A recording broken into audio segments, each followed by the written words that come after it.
doctor toiled up the long slope, trying not to slip on the extremely dry and smooth carpet of pine needles underfoot, threading his way between the trees that had shed them. He stopped for a moment to catch his breath before resuming his climb, the salt scent of the nearby sea mixing in his nostrils with the scent of the surrounding pines. Up there on the crest, just out of sight, the TARDIS was waiting.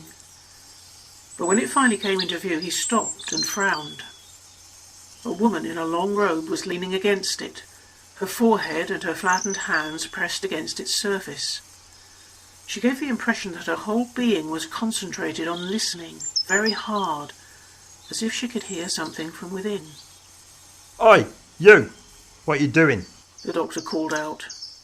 Then, as the woman straightened and turned to face him, he recognised her. "Oh, you, is it?" he acknowledged, unenthusiastically. This less than flattering reaction to her presence seemed to put Dasterium in no small danger of breaking out into a grin. "Why, Doctor," she said archly, exaggeratedly fluttering her eyelashes at him. "How lovely to see you. You haven't forgotten me, then?" "Forgotten you? Fat chance! I haven't forgotten you keep popping up all over the place without warning." Her face relaxed into a natural smile. "As I told you on a previous occasion, we're very alike." She treated him to an assessing look. "You seem a little out of breath." "That slope's steeper than it looks." She came to join him on the crest of the slope and surveyed the ranks of pines marching in every direction, their erect, scaly trunks topped by the dark green needles of this year's growth and casting shadows on the pale brown pine straw from last year's. "If I'd been placing a wager on where I'd find you next, I'm fairly certain a Swedish forest in the 8th century wouldn't have been among the contenders. Did you have a particular reason for being here?" "Nope. Found something to do while we're here, though." "We?" The doctor gestured down the slope. "Rolls and Jack. There's a smithy down there. There with Beowulf getting his sword mended. He'll be back before long." Dasterium's eyebrows lifted. "Beowulf? The Beowulf?" The doctor grinned.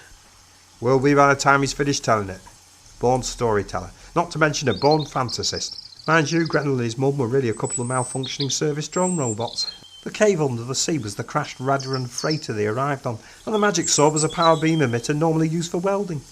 Told them he'd better adjust his descriptions for his target audience or they wouldn't understand a word of it." "Very wise." "Of course he's going to embellish it a bit, give it a bit of local context. He's a creative type. He'd have made a good journalist, that one, in a few centuries' time. If he's got the facts, won't let them get in the way of a good story. If he ain't got the facts, he'll make 'em up. Add a few curlicues and flourishes and there you'll be with the Epic of Beowulf. Great story. Just not the way it really happened. Goes on all the time." "Why did you never put the record straight? Just think of all the scholars you could have put out of their misery." "Why bother? If I had, they wouldn't have thanked me for it. All that exotic speculation shot down in flames. All those lovely squabbles in the academic journals. Why spoil their fun? Happy as they are, if you ask me.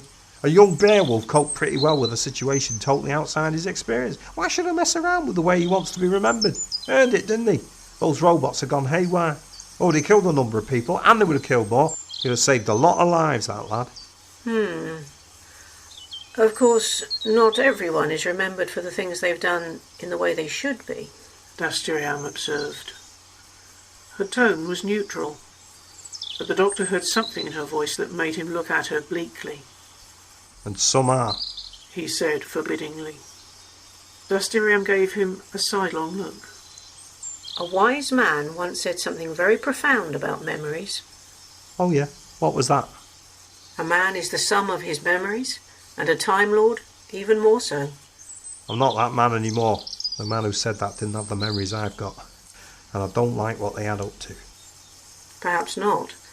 But you're forgetting two things, Doctor." "Just two? I should be so lucky." "You're forgetting that memories are subjective." "Of course they are. I've got a totally objective memory," said no one ever in the history of the universe. "But what if objective memory is possible? What if multiple memories of experiences can be combined into something that rises above the subjective to something that is as close to objective memory as is possible in an imperfect universe? Wouldn't that be more reliable than an individual's subjective memory? Might that not influence their thinking, their actions, even their sense of self? Suppose. The doctor conceded grudgingly, his brows drawn together into a frown, as if he was trying to come up with a reason for denying that the concept was an admissible one. Dasteriam ignored his manner. And you're also forgetting that memory isn't always accurate. Memories can be incomplete, altered, suppressed, lost, buried so deep they seem to have been totally erased. Yeah, plenty of technologies out there to do that, and plenty of manipulative power freaks ready to use it. Dasteriam shook her head sadly, as if he was missing the point. I'm not talking about people who forcibly change other people's memories, Doctor. I'm talking about people who do it to themselves, by their own choice, because they feel driven to it by circumstances, or who are subjected to external influences that have that effect and aren't even aware of it. How we perceive an event colours our memories of it, wouldn't you say? But are our perceptions, our subjective perceptions, always correct? In which case can anyone swear beyond all doubt that any memory is totally accurate and reliable as a basis for future actions and decisions? The doctor frowned at her. What you driving at? If several people witness the same incident and you ask them separately to describe what they've seen, like police asking witnesses to give statements, do they all say exactly the same thing, in exactly the same words? No, because they've all seen it from their own viewpoint, nobody else's. But if all the witness statements are put together, an objective whole emerges from the combination of all those viewpoints, doesn't it? What one person might have missed, another person might have seen. And that makes a difference to the way the incident is eventually remembered. And your point is? Just that not everyone remembers certain things the way you do, Doctor.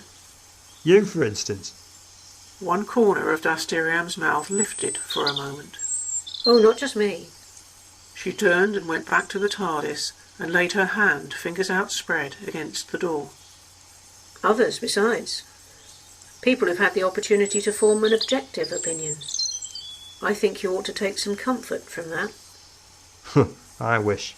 The doctor snorted, shoving his hands into his jacket pockets and scanning the slope below him for any sign of Rose and Jack's return.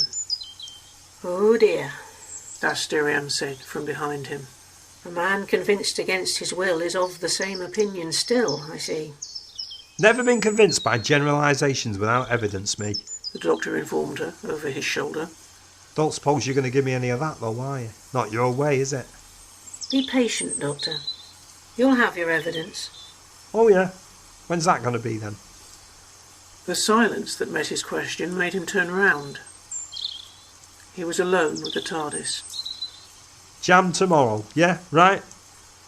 A sudden hail brought his attention back to the slope below. There were Rose and Jack, and young Beowulf talking animatedly to them, brandishing his newly repaired sword in a way that suggested he was telling yet another version of his exploits. The doctor took a hand out of his pocket and waved to them. Yeah, it's okay, he said, for all the world as if they could hear him at that distance. Up you come, nothing to see here. Not one single solitary thing. Again.